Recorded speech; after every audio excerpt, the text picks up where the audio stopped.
Do you get angry over the smallest things? Here's what happens. Hi, I'm Angela and I'm a hypnotherapist and coach, and I help women overcome destructive behaviours. So in this video, we're going to explore a common yet misunderstood issue: getting angry over the smallest things. Do you find yourself snapping at minor inconveniences or even feeling disproportionately angry? Here's some reasons why it happens. So think about the last time you lost your temper.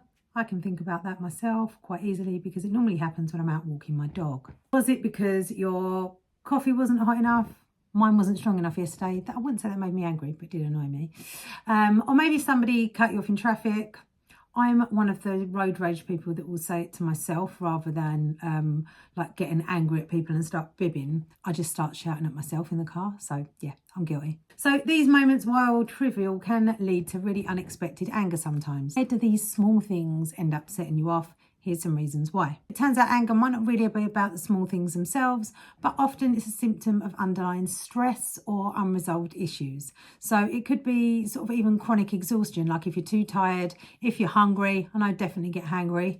And these triggers are just the last straw in a series of events or feelings that build up over time. So I know I've got a really reactive German Shepherd. Here's a good example for why my anger issues sometimes come to the top.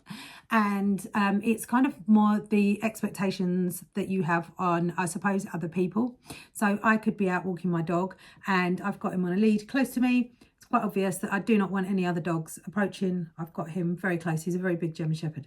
And other people would just allow their dogs to come running off the lead directly up to my dog, who's very much under my control, very next to me, but he doesn't like dogs running directly at him.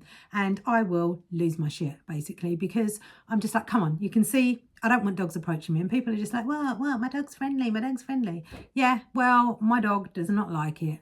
And sometimes I do lose my shit, not gonna lie. But that is, again, my expectations on other people being empathetic to the fact that I've got a very reactive dog.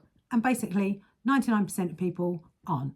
A lot of people can basically just be blind to the fact they either have never come across a reactive dog or simply just don't really care. They don't have any empathy towards you. And that is my expectation on other people understanding the needs that I haven't actually yet voiced. So yeah, that's just an example of the kind of thing that would set me off. It's the last straw in a series of events. I've had a lovely walk with my dog, and then all of a sudden someone's off-lead dog, which is actually illegal in the UK to have your dog off-lead and not under your control.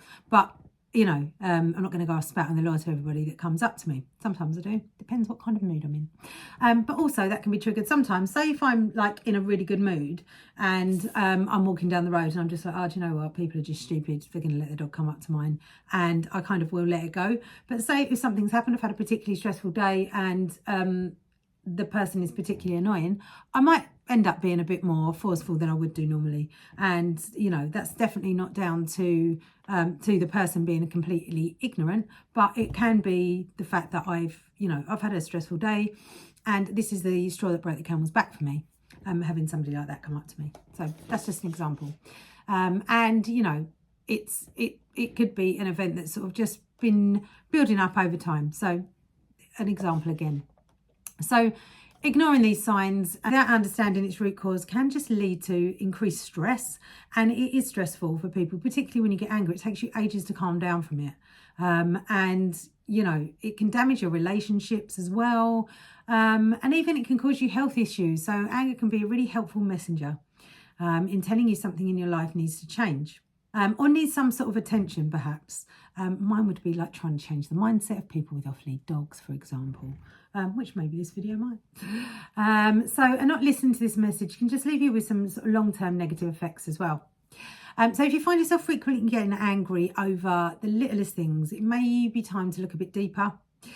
So maybe just try and explore and identify the underlying causes and learn some strategies on how you can handle them. This can be like meditation. This can be working on yourself, on your own mental health as well. Just being able to handle them effectively instead of losing your temper. I mean, sometimes it's warranted, believe me, and sometimes it's good to let it all out.